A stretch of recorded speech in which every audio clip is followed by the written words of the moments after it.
Item ಯಾವುದೇ ಇರಲಿ try ಮಾಡಿ ಆಚಿ ಚಿಕನ್ ಮಸಾಲಾ. ಇವತ್ತು ಕೇತು ಚಂದ್ರಗ್ರಹಣ ಹಿನ್ನೆಲೆಯಲ್ಲಿ ಶ್ರೀ ಕ್ಷೇತ್ರ ಗುರುವನಹಳ್ಳಿ ಮಹಾಲಕ್ಷ್ಮಿ ದೇಗುಲವನ್ನ ಬಂದ್ ಮಾಡಲಾಗ್ತಾ ಇದೆ. ಮಧ್ಯಾಹ್ನ ಕ್ಲೋಸ್ ಮಾಡೋದಕ್ಕೆ ಈಗಾಗಲೇ ತಯಾರಿಯನ್ನ ಕೂಡ ಮಾಡಿಕೊಳ್ಳಲಾಗ್ತಾ ಇದೆ.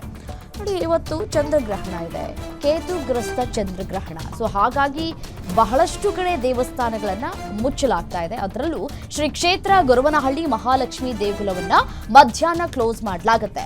ಮಧ್ಯಾಹ್ನ 2 ಗಂಟೆಗೆ ಬಂದ್ ಆಗಲಿದೆ ಮಹಾಲಕ್ಷ್ಮಿ ದೇಗುಲ. ತುಮಕೂರು ಜಿಲ್ಲೆಯ ಕೊರಟಗೆರೆ ತಾಲೂಕಿನ ಗುರುವನಹಳ್ಳಿ ಕ್ಷೇತ್ರ ಮಹಾಲಕ್ಷ್ಮಿ ದೇವಸ್ಥಾನವನ್ನ ಮಧ್ಯಾಹ್ನ 2 ಗಂಟೆಯ ನಂತರ ಕ್ಲೋಸ್ ಮಾಡಲಾಗುತ್ತೆ ಅನ್ನುವಂತಹ ಮಾಹಿತಿ ಲಭ್ಯವಾಗ್ತಾ ಇದೆ. ದೇವರ ದರ್ಶನ ಹಾಗೂ ಪ್ರಸಾದ ವ್ಯವಸ್ಥೆಯೂ ಕೂಡ ಬಂದ್ ಆಗಿರುತ್ತೆ.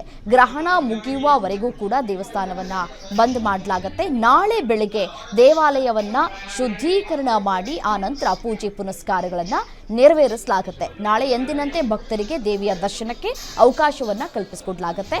ನಾಳೆ ಎಂದಿನಂತೆ ಭಕ್ತರಿಗೆ ಪ್ರಸಾದ ವ್ಯವಸ್ಥೆಗಳು ಕೂಡ ಇರುತ್ತೆ. ಬಟ್ ಆದರೆ ಈಗಾಗಲೇ ಏನು ದೇವಿಯ ದರ್ಶನವನ್ನ ಮಾಡ್ಕೊಳ್ಬೇಕು ಅಂತ ಹೇಳಿ ಹೋಗ್ತಾ ಇರೋರು ಆದಷ್ಟು ಬೇಗ ಹೋಗಿ ದೇವಿ ದರ್ಶನವನ್ನ ಮಾಡಿಕೊಂಡ್ರೆ ಒಳಿತು.